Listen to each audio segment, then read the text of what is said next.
Hello everyone, this is Navid Iqbal. I'm your spoken English trainer and I welcome you to my channel Let's Learn English with a very big heart.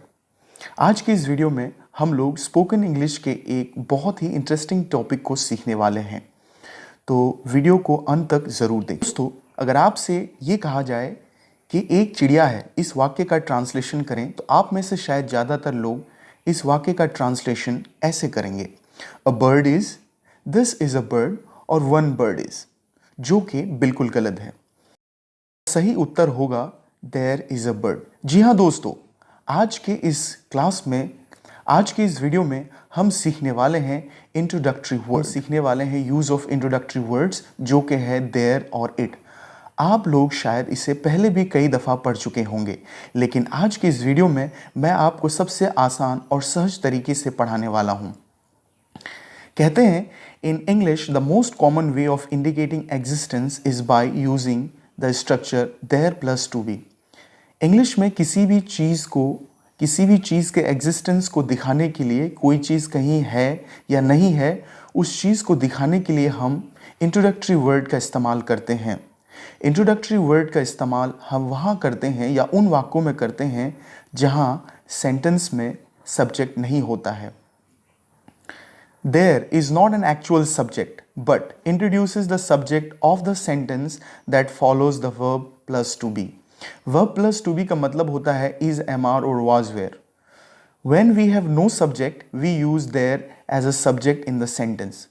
तो अगर हम आसान शब्दों में समझना चाहें तो ये कह सकते हैं कि जब हमें किसी सेंटेंस में कोई सब्जेक्ट न मिले तो हम उस सेंटेंस में देयर का इस्तेमाल एज अ सपोर्टिंग सब्जेक्ट या फिर एज एन इंट्रोडक्टरी सब्जेक्ट कर सकते हैं। तो चलिए कुछ उदाहरण लेते हैं और इसे और अच्छी तरीके से संक्षेप में समझते हैं। There plus is plus are plus noun और नाउन्स, इसका इस्तेमाल, इस स्ट्रक्चर का इस्तेमाल हम प्रेजेंट टेंस के लिए करते हैं। जैसे कि अगर मैं कहूँ एक लड़का क्लास में है, तो there is a boy in the class, class में एक लड़का है। There is no boy in the class, class में कोई लड़का नहीं है। There are two boys in the class, class में दो लड़के हैं। देयर इज़ अ प्रॉब्लम, एक समस्या है। देयर इज़ अ बर्ड, एक चिड़िया है। देयर इज़ अ बुक, एक पुस्तक है। किताब, टेबल पर कुछ किताबें हैं। There are some books on the table, table पर कुछ किताबें हैं। There are some books on the table. उसी तरीके से हम इस स्ट्रक्चर का पास्ट टेंस भी सीख सकते हैं कि अब हम इस स्ट्रक्चर के पास्ट टेंस वाले पार्ट में आ चुके हैं। तो आप इस स्ट्रक्चर का इस्तेमाल, यानी कि इंट्रोडक्टरी वर्ड्स का इस्तेमाल पास्ट टेंस में भी कर सकते हैं, जैसा कि आप यहाँ पे देख सकते हैं, there plus was oblique were plus nouns, और ये इस्तेमाल होता है फॉर पास्ट टेंस। तो चलिए कुछ एग्जाम्पल्स लेते हैं। गांव में एक राजा था। There was a king in a village. There was no king in the village, ये एक नेगेटिव सेंटेंस हो गया, गांव में कोई राजा नहीं था। There were two boys in the class, class में दो लड़के थे।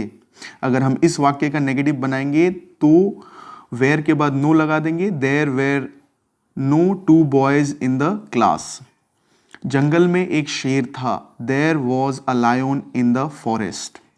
क्लास में एक शिक्षक थे। There was a teacher in the class। Table पर कुछ किताबें थी। There were some books on the table. तो इस तरीके से आप इंट्रोडक्टरी स्ट्रक्चर्स के मदद से कई सेंटेंसेस बना सकते हैं जहां पर आपको अगर वाक्य की शुरुआत में सब्जेक्ट ना मिले।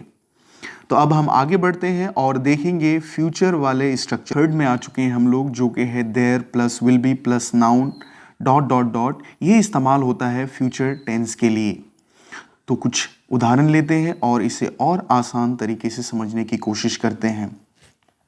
There will be a programme tomorrow, कल एक प्रोग्राम होगा। There will be no programme tomorrow, कल कोई प्रोग्राम नहीं होगा। There will be a strike tomorrow, कल एक हड़ताल होगा। There will be a match next week, अगले सप्ताह एक मैच होगा। There will be a function next month in our school. अगले महीने हमारे स्कूल में एक फंक्शन होगा। कल हमारे गांव में एक शादी होगी। There will be a wedding ceremony in my village tomorrow. इस प्रकार से आप इंट्रोडक्टरी वर्ड्स को स्पोकन इंग्लिश में बहुत ही आसान तरीके से इस्तेमाल कर सकते हैं। I hope this lesson was very helpful to you. You have enjoyed the lesson. मुझे आशा है कि आपको आज का ये स्पोकन इंग्लिश का टॉपिक बहुत पसंद आया होगा। मैं आपसे रिक्वेस्ट करता हूं कि आप हमारे चैनल को सब्सक्राइब करें और स्पोकन इंग्लिश से जुड़े हुए वीडियोस को देखने के लिए प्लीज़ हमारे चैनल को सब्सक्राइब करें।